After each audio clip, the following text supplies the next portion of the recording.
ओम शांति। आज 6 सितंबर 2024 बाबा के महावाक्य हैं, मीठे बच्चे, तुम्हारी यह पढ़ाई सोर्स ऑफ इनकम है। इस पढ़ाई से 21 जन्मों के लिए कमाई का प्रबंध हो जाता है। प्रश्न है, मुक्ति धाम में जाना कमाई है या घाटा? उत्तर है, भक्तों के लिए यह भी कमाई है, क्योंकि आधा कल्प से शांति शांति मांगते आए हैं। बहुत मेहनत के बाद भी शांति नहीं मिली। अब बाप द्वारा शांति मिलती है, अर्थात मुक्ति धाम में जाते हैं, तो यह भी आधा कल्प की मेहनत का फल हुआ। इसलिए इसे भी कमाई कहेंगे, घाटा नहीं। तुम बच्चे तो जीवन मुक्ति में जाने का पुरुषार्थ करते हो।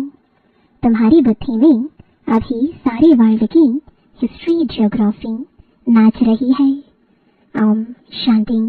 मीठे मीठे रूहानी बच्चों को रूहानी बाप ने यह तो समझाया है कि रूह ही सब कुछ समझती है। इस समय तुम बच्चों को रूहानी दुनिया में बाप ले जाते हैं।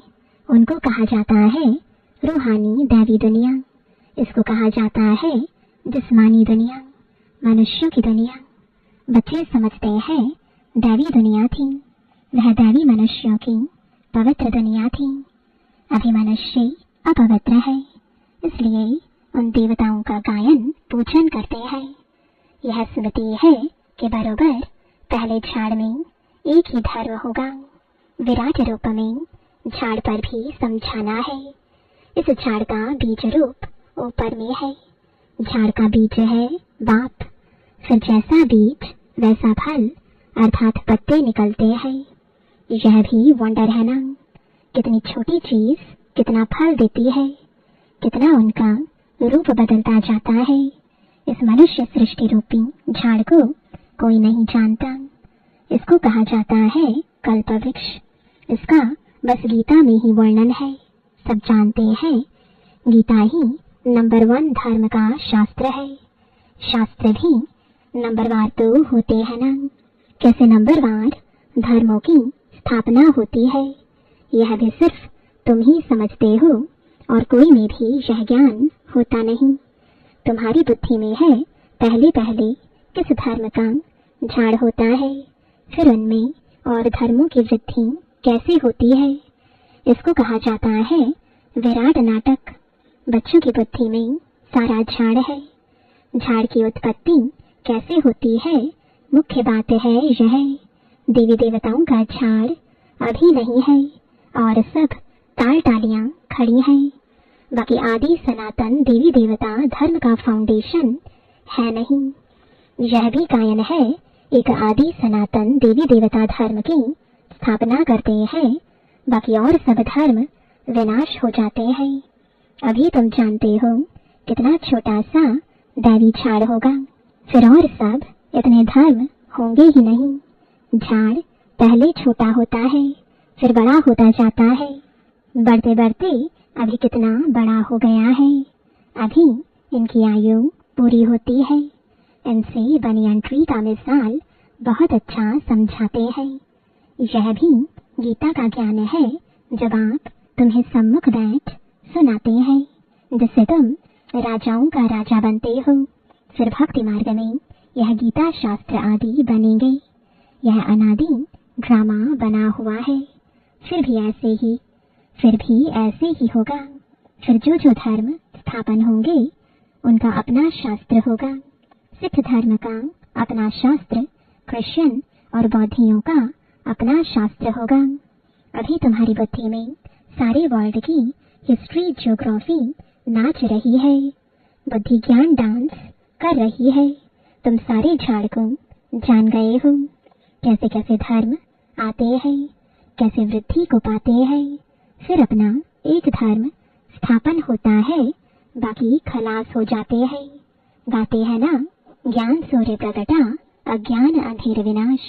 अभी बिल्कुल अंधियारा है ना। कितने ढेर मनुष्य है, फिर यह इतने सब होंगे ही नहीं। इन लक्ष्मी नारायण के राज्य में यह थे नहीं। फिर एक धर्म स्थापन होना ही है।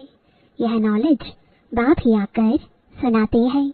तुम बच्चे कमाई के लिए कितनी नॉलेज आकर पढ़ते हो। बाप टीचर बनकर आते हैं तो आधा कल्प तुम्हारी कमाई का प्रबंध हो जाता है। तुम बहुत धनवान बन जाते हो। तुम जानते हो अभी हम पढ़ रहे हैं, यह है अविनाशी ज्ञान रत्नों की पढ़ाई। भक्ति को अविनाशी ज्ञान रत्न नहीं कहेंगे। भक्ति में मनुष्य जो कुछ पढ़ते हैं उनसे घाटा ही होता है, रत्न नहीं बनते। ज्ञान रत्नों का सागर एक बाप को ही कहा जाता है, बाकी वह है भक्ति। उसमें कोई भी एम ऑब्जेक्ट है नहीं, कमाई है नहीं। कमाई के लिए तो स्कूल में पढ़ते हैं, फिर भक्ति करने के लिए गुरु के पास जाते हैं। कोई जवानी में गुरु करते हैं, कोई बुढ़ापे में गुरु करते हैं, कोई छोटेपन में ही संन्यास ले लेते हैं। कुंभ के मेले पर कितने ढेर आते हैं। सतयुग में तो यह कुछ भी नहीं होगा।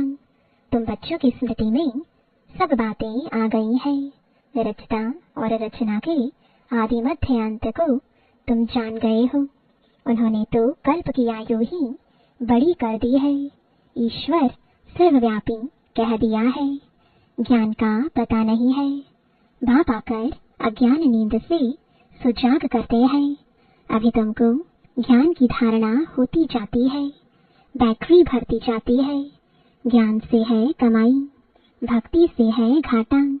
टाइम पर जब घाटे का समय पूरा होता है तो फिर बाप कमाई कराने आते हैं।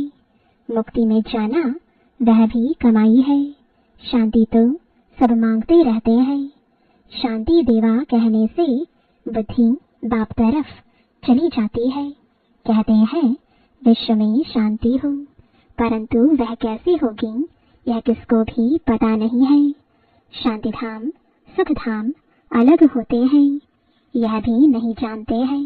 जो पहला नंबर है उनको भी कुछ पता नहीं था। अभी तुमको सारी नॉलेज है। तुम जानते हो हम इस कर्म क्षेत्र पर कर्म का पाठ बजाने आए हैं। कहाँ से आए हैं? ब्रह्मलोक से, निराकारी दुनिया से आए हैं इस साकारी दुनिया में पाठ बजाने। हम आत्मा दूसरी जगह की रहने वाले हैं। यहाँ यह 5 तत्वों का शरीर रहता है। शरीर है तब हम बोल सकते हैं। हम चैतन्य पाठधारी हैं। अभी तुम ऐसे नहीं कहेंगे कि इस ड्रामा के आदि मध्य अंत को हम नहीं जानते हैं। आगे नहीं जानते थे। अपने बाप को, अपने घर को, अपने रूप को यथार्थ रीति नहीं जानते थे। अभी जानते हैं आत्मा कैसे पाठ बजाती रहती है। स्मृति आई है, पहले स्मृति नहीं थी। तुम जानते हो सच्चा बाप ही सच सुनाते हैं, जिससे हम सचखंड के मालिक बन जाते हैं। सच के ऊपर भी सुखमनी में है। सत कहा जाता है सचखंड को। देवताएं सब सच बोलने वाले होते हैं। सच सिखलाने वाला है बाप। उनकी महिमा देखो कितनी है। गाई हुई महिमा तुमको काम में आती है। शिव बाबा की महिमा करते हैं, वही छाड़ के आदि मध्य अंत को जानते हैं। सच बाप सुनाते हैं तो तुम बच्चे सच्चे बन जाते हो। सचखंड भी बन जाता है। भारत सचखंड था। नंबर 1 ऊंच से ऊंच तीर्थ भी यह है, क्योंकि सर्व की सदगति करने वाला बाप भारत में ही आते हैं। एक धर्म की स्थापना होती है, बाकी सबका विनाश हो जाता है। बाप ने समझाया है सूक्ष्म वतन में कुछ है नहीं, यह सब साक्षात्कार होते हैं। भक्ति मार्ग में भी साक्षात्कार होता है। साक्षात्कार नहीं होता तो इतने मंदिर आदि कैसे बनते, पूजा क्यों होती। साक्षात्कार करते हैं, फील करते हैं, यह चैतन्य थे। बाप समझाते हैं भक्ति मार्ग में जो कुछ मंदिर आदि बनते हैं, जो तुमने सुना देखा है, वह सब रिपीट होगा। चक्र फिरता ही रहता है। ज्ञान और भक्ति का खेल बना हुआ है।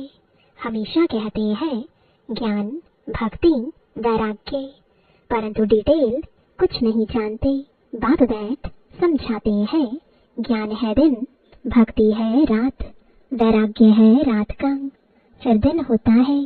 भक्ति में है दुख, इसलिए उसका वैराग्य। सुख का तुम वैराग्य नहीं कहेंगे। संन्यास आदि भी दुख के कारण लेते हैं। समझते हैं पवित्रता में सुख है, इसलिए स्त्री को त्याग चले जाते हैं। आजकल तो धनवान भी बन गए हैं, क्योंकि संपत्ति बगैर तो सुख मिल ना सके। माया वार कर जंगल से फिर शहर में ले आती है। विवेकानंद और रामकृष्ण भी दो बड़े सन्यासी होकर गए हैं। सन्यास की ताकत रामकृष्ण में थी, बाकी भक्ति का समझाना करना वह विवेकानंद का था। दोनों की पुस्तकें हैं। पुस्तक जब लिखते हैं तो एकाग्रचित हो बैठ लिखते हैं। रामकृष्ण जब अपनी बायोग्राफी बैठ लिखते थे तो शिष्य को भी कहा, तुम जाकर दूर बैठो। था बहुत तीखा कड़ा सन्यासी, नाम भी बहुत है। बाप ऐसे नहीं कहते कि स्त्री को माँ कहो, बाप तो कहते हैं उनको भी आत्मा समझो। आत्माएं तो सब भाई भाई है। सन्यासियों की बात अलग है, उसने स्त्री को माँ समझा, माँ की बैठ बड़ाई की है। यह ज्ञान का रास्ता है। वैराग्य की बात अलग है। वैराग्य में आकर स्त्री को माँ समझा। माता अक्षर में क्रिमिनल आई नहीं होगी, बहन में भी क्रिमिनल दृष्टि जा सकती है। माता में कभी खराब ख्याल नहीं जाएंगे। बाप की बच्ची में भी क्रिमिनल दृष्टि जा सकती है, माँ में कभी नहीं जाएगी। सन्यासी स्त्री को माँ समझने लगा। उनके लिए ऐसे नहीं कहते कि दुनिया कैसे चलेगी, पैदाइश कैसे होगी। वह तो एक को वैराग्य आया, माँ कह दिया। उनकी महिमा देखो कितनी है। यहाँ बहन भाई कहने से भी बहुतों की दृष्टि जाती है। इसलिए बाबा कहते हैं, भाई भाई समझो। यह है ज्ञान की बात, वह है एक की बात। यहाँ तो प्रजापिता ब्रह्मा की संतान ढेर भाई बहन है ना। बाप बैठ सब बातें समझाते हैं। यह भी तो शास्त्र आदि पढ़ा हुआ है। वह धर्म ही अलग है निवृत्ति मार्ग का, सिर्फ पुरुषों के लिए है। वह है हद का वैराग्य। तुमको तो सारी बेहद की दुनिया से वैराग्य है। संगम पर ही बाप आकर तुम्हें बेहद की बातें समझाते हैं। अभी इस पुरानी दुनिया से वैराग्य करना है। यह बहुत पतित छीछी दुनिया है। यहाँ शरीर पावन हो ना सके। आत्मा को नया शरीर सतयुग में ही मिल सकता है। भले यहाँ आत्मा पवित्र बनती है, परंतु शरीर फिर भी अपवित्र रहता है जब तक कर्मातीत अवस्था हो। सोने में खाद पड़ती है तो जेवर भी खाद वाला बनता है। खाद निकल जाए तो जेवर भी सच्चा बनेगा। इन लक्ष्मी नारायण की आत्मा और शरीर दोनों सत्व प्रधान है। तुम्हारी आत्मा और शरीर दोनों ही तमो प्रधान काले हैं। आत्मा कामचिता पर बैठ काली बन गई है। बाप कहते हैं, फिर हम आकर सांवरे से गोरा बनाते हैं। यह ज्ञान की सारी बात है, बाकी पानी आदि की बात नहीं। सब कामचिता पर बैठ पतित बन पड़े हैं, इसलिए राखी बंधवाई जाती है कि पावन बनने की प्रतिज्ञा करो। बाप कहते हैं, हम आत्माओं से बात करते हैं। मैं आत्माओं का बाप हूँ, जिसको तुम याद करते आए हो। बाबा आओ, हमको सुख धाम में ले चलो। दुख हरो, कलयुग में होते हैं अपार दुख। बाप समझाते हैं, तुम कामचिता पर बैठ काले तमो प्रधान हो गए हो। अब मैं आया हूँ कामचिता से उतार ज्ञान चिता पर बिठाने के लिए। अब पवित्र बन स्वर्ग में चलना है। बाप को याद करना है। बाप कशिश करते हैं। बाप के पास युगल आते हैं। एक को कशिश होती है, दूसरे को नहीं होती। पुरुष ने फट से कह दिया, हम इस अंतिम जन्म में पवित्र रहेंगे, कामचिता पर नहीं चढ़ेंगे। ऐसे नहीं कि निश्चय हो गया। निश्चय अगर होता तो बेहद बाप को पत्र लिखते, कनेक्शन में रहते।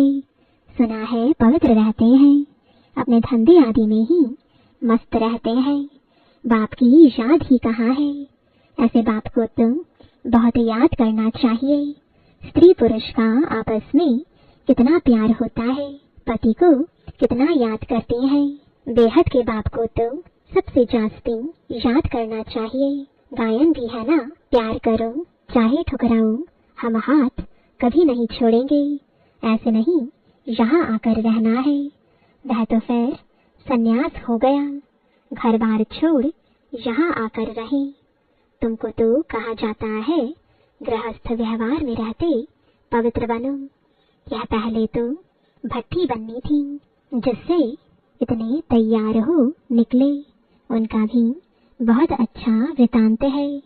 जो बाप का बनकर अंदर यानी यज्ञ में रह करके रूहानी सर्विस नहीं करते, वह जाकर दास दासियां बनते हैं।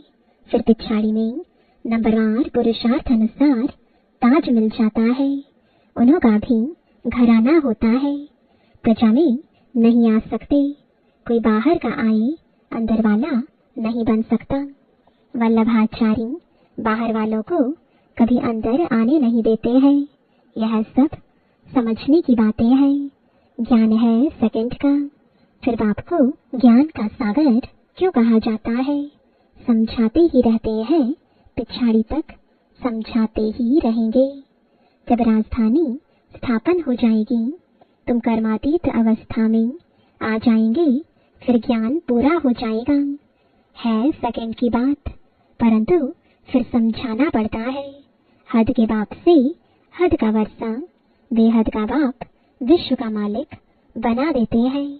तुम सुख धाम में जाएंगे तो बाकी सब शांति धाम में चले जाएंगे। वहाँ तो है ही सुख ही सुख। यह तो खातिरी है बाप आए हैं। हम नई दुनिया के मालिक बन रहे हैं राजयोग की पढ़ाई से। अच्छा, मीठे मीठे सिकिलदे बच्चों प्रति माता पिता बाप दादा का याद प्यार और गुड मॉर्निंग। रूहानी बाप की रूहानी बच्चों को नमस्ते। रूहानी बच्चों की रूहानी बाप दादा को गुड मॉर्निंग और नमस्ते। धारणा के लिए मुख्य सार है, पहला, इस पतित छीछी दुनिया से बेहद का वैराग्य रख आत्मा को पावन बनाने का पूरा पुरुषार्थ करना है। एक बाप की ही कशिश में रहना है। दूसरा, ज्ञान की धारणा से अपनी बैटरी भरनी है। ज्ञान रत्नों से स्वयं को धनवान बनाना है। अभी कमाई का समय है, इसलिए घाटे से बचना है। वरदान है, ज्ञान रत्नों को धारण कर व्यर्थ को समाप्त करने वाले होली हंस भव। होली हंस की दो विशेषताएं हैं। एक है ज्ञान रत्न चुगना और दूसरा निर्णय शक्ति द्वारा दूध और पानी को अलग करना। दूध और पानी का अर्थ है समर्थ और व्यर्थ का निर्णय। व्यर्थ को पानी के समान कहते हैं और समर्थ को दूध समान। तो व्यर्थ को समाप्त करना अर्थात होली हंस बनना। हर समय बुद्धि में ज्ञान रत्न चलते रहे, मनन चलता रहे तो रत्नों से भरपूर हो जाएंगे। स्लोगन है, सदा अपने श्रेष्ठ पोजीशन में स्थित रहे। ऑपोजिशन को समाप्त करने वाले ही विजयी आत्मा है। ओम शांति।